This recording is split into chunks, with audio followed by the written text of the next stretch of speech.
Hola, estamos en la zona arqueológica La Coronilla, en el municipio de Zapopan. Es uno de los 7 sitios arqueológicos registrados por el INAH en este municipio. Y bueno, en esta ocasión vamos a hablarles brevemente de un tema no muy conocido en nuestra región, en el occidente de México, que son las armas prehispánicas. La guerra prehispánica es un tema muy estudiado en sociedades como los mexicas o sociedades como los mayas. Sin embargo, en nuestra región del occidente de México, los estudios se han limitado básicamente a trabajos para la zona tarasca o purépecha, y realmente el estado de Jalisco, Colima, Nayarit, los estudios han sido mínimos, por decir inexistentes, salvo algunas menciones esporádicas o algunos artículos breves de especialistas como Marco Antonio Cervera. Sin embargo, realmente faltan estudios a profundidad. Parte de este vacío en la investigación ha sido una de las motivaciones para que nosotros en Jalisco AC decidamos hacer un proyecto de investigación en 2 líneas. Por un lado, investigación científica con recreacionismo de estas armas, y por otro lado, divulgación de estos resultados, ¿no? Hacer divulgación para el público en general, divulgación científica. Y bueno, en este proyecto hemos tenido el apoyo de varios colaboradores, en especial Josué Rivas, que nos va a acompañar en este pequeño video. Y en esta ocasión vamos a hablar sobre el macuahuitl en sus variantes locales. En el Jalisco prehispánico, el macuahuitl, que era un arma muy utilizada en todo Mesoamérica, desde Sinaloa hasta Guatemala, era realmente un arma pan-mesoamericana. Cuando llegan los españoles, en la zona occidente se utilizaba en varias regiones, no de manera continua, pero sí era muy usada.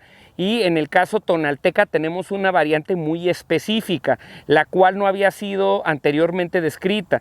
Parte de este proyecto de recreacionismo histórico e investigación de armas inicia con este tema de esta arma, el macuahuitl tonalteca, que lo localizamos representado en la lámina 55 del lienzo de Tlaxcala. Este códice es uno de los códices más conocidos dentro de la zona mesoamericana. Sin embargo, los estudiosos del occidente de México no habían reparado en este detalle de que se representa un macuahuitl distinto.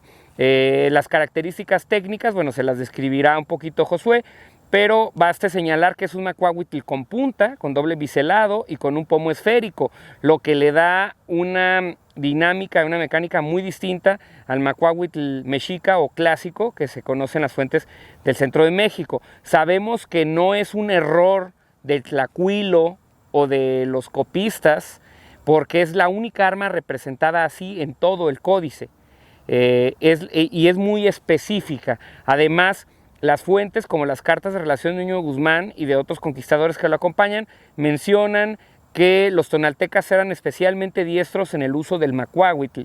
Eso nos está dando una pista de que habían desarrollado claramente un armamento distinto. También hay que tomar en cuenta que Tonalán o Tonalá estaba en un proceso político muy complejo a la llegada de los españoles. Era gobernado por la Cigualpili, que baste decir que no conocemos su nombre tal cual. O sea, en algunas fuentes muy posteriores del siglo XIX se habla como la Cigualpili Zapotzingo, pero en realidad solamente conocemos su título, la Cigualpili o señora noble. Y bueno, la Cigualpili va a gobernar un estado, un mini estado, un microestado, un cacicazgo, depende mucho del aproximamiento teórico que hagamos, que va a extenderse por toda la región del Valle de Atemajac, Valle de Toluquilla, la cuenca de Cajititlán, y que estaba en pleno proceso de expansión hacia la cuenca de Chapala y hacia el Valle de Poncitlán, y que había rechazado unas cuantas décadas antes, menos de 20 años, había rechazado incursiones tarascas muy agresivas en la región, y no sabemos hasta el momento cómo lograron esta parte, ¿no? Hay que tomar en cuenta que el ejército purépecha o tarasco era el segundo ejército más importante en Mesoamérica después de la triple alianza entre de los mexicas y tepanecas y alcohuas. Entonces, al final, lo que descubrimos en este proceso fue que el arma tonalteca, el macuahuitl, era un arma muy eficaz, que tenía un impacto en la guerra bastante efectivo y que le dio una ventaja técnica a nivel local a los ejércitos tonaltecas sobre sus vecinos, lo cual explica el rápido proceso de expansión que enfrentaba durante el año 1530 y que también explica la dura resistencia que una parte de los guerreros tonaltecas van a ofrecer a Nuño Guzmán, dado que eran un ejército que había triunfado en los últimos años, estaban confiados de vencer a los españoles y el ejército aliado tlaxcalteca. Y bueno, a continuación, brevemente, Josué les dará algunos detalles más técnicos, el proceso, los materiales, de cómo se desarrolló esta arma para conocimiento de ustedes y esperamos con gusto sus comentarios. ¿Qué tal? Soy Josué Rivas, soy de aquí de Guadalajara y yo soy practicante de tiro con arcos. Tengo aproximadamente 2 años de experiencia ya trabajando en esto y a lo largo de mi carrera deportiva y profesional he estado trabajando un poco en la parte de talla lítica y recreación de armamento prehispánico, principalmente la parte de obsidiana. Hoy, en conjunto con el equipo de Xalisco, estamos trabajando en un proyecto de recreacionismo histórico en el que estamos haciendo las réplicas del macuahuitl tonalteca, que aparece representada en la lámina 55 del lienzo de Tlaxcala. Este macuahuitl es una representación corta que es la más parecida a la que aparece en el lienzo de Tlaxcala, en el códice, y es un macuahuitl corto. Este lo hicimos basándonos 100% en las dimensiones y la geometría que aparece en el códice, y este lo hicimos con materiales 100% locales de aquí de la región. Utilizamos madera de mezquite que fue cortado específicamente en la zona de Tonalá, muy cerca del centro ceremonial principal, y estamos utilizando en este caso navajías prismáticas de obsidiana que también yo fabriqué, que son propias de aquí de la zona de Zapopan, más en la zona poniente y norte.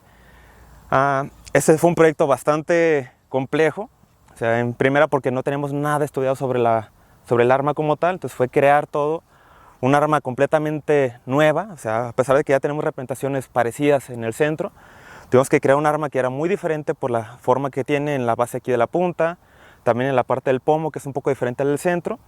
Dentro de las características principales que tiene es lo más evidente, que este macuahuitl tiene aquí un pico, o sea, no termina a 90 grados o ligeramente redondeado como los macuahuitl del centro, sino que se tiene una punta un poco aguda.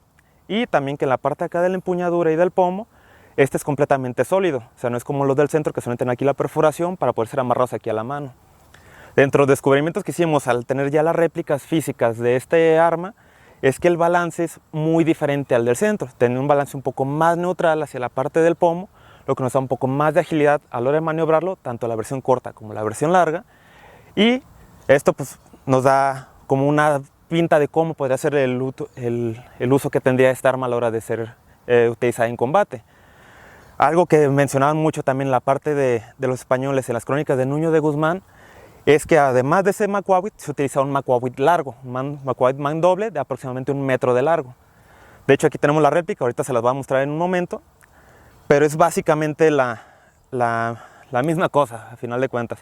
O sea, tenemos un arma muy similar a su contraparte del centro, pero con un balance muy diferente. Hicimos réplicas tanto del material local de aquí de Jalisco como del material utilizado en el centro, y lo que descubrimos fue algo bastante inesperado, que fue principalmente en el tema del balance.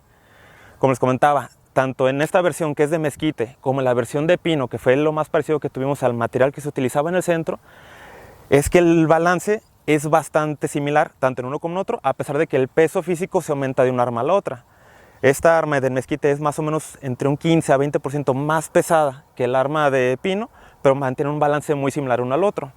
Esto, a final de cuentas, al momento de combatir, nos da dos cosas. Una, tenemos un poco más de control a la hora de emplearlo, de pegar un golpe, tanto de manera angular de abajo hacia arriba o de arriba hacia abajo, y a la vez tenemos un arma más pesada que tiene más contundencia al impacto. Esto que nos indica que a la hora de golpear tenemos más energía cinética que podemos aplicar hacia el enemigo, y esto pues obviamente se transpola a que tenemos más daño aplicado a la parte que estamos afectando. Ahorita les voy a mostrar el macuahuitl mandoble, la versión un poquito más larga que esta, y esta se las paso.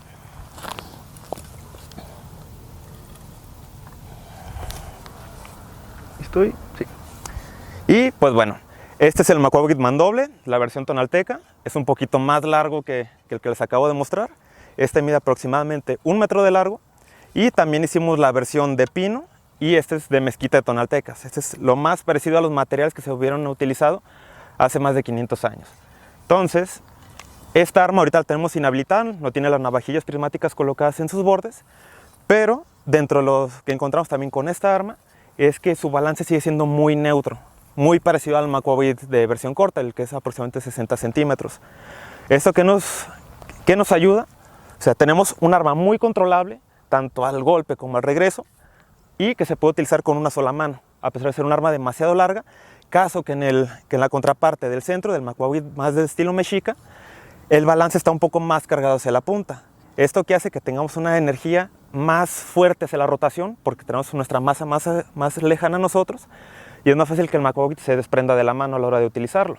En cambio, con esta arma, al tener el pomo sólido aquí en la base y tener esta punta que le quita mucho peso al extremo distal, el balance es mucho más neutro y nos permite ser un poco más ágiles a la hora de tirar un golpe, tanto de abajo hacia arriba como de arriba hacia abajo, e inclusive haciendo una estocada hacia el frente. Esto fue algo que descubrimos también ya teniendo un poco más de práctica con el arma, es que la punta, además de tener una función de balance, tiene una función táctica. ¿Por qué? Suponiendo que este fuera el brazo de nuestro enemigo, si yo hago un golpe hacia el frente, si fuera con un Maquahuit que tuviera aquí el extremo distal completamente plano o ligeramente redondeado, no tan agudo como en este caso, aquí lo que haremos sería empujar al enemigo. En cambio, si tiramos el golpe haciendo una estocada hacia el frente, la punta al contactar con el enemigo va a desviarse hacia la navaja. Entonces, ¿qué puede hacer esto? Que además de tener golpes diagonales de arriba hacia abajo, podemos hacer una estocada hacia el frente. ¿Esto en qué podría ser útil? Por ejemplo, al momento de estar combatiendo ya con un oponente de manera muy cercana, si tenemos un chimali nosotros y el oponente también tiene un chimali, al momento de nosotros querer preparar un golpe, nos exponemos y podemos ser claramente atacados en la zona del pecho, en la zona del brazo o inclusive en las piernas. En cambio, si estamos en esta posición y podemos hacer una estocada hacia el frente por un huequito que tengamos, es mucho más sencillo llegar a inhabilitar al enemigo para posteriormente terminarlo. Entonces, esas son algunas de las partes técnicas y mecánicas que descubrimos con este tipo de arma a la hora de tener ya las partes de las réplicas ya completamente realizadas, y es parte del proyecto en el que estamos trabajando. Próximamente habrá un poco más de noticias.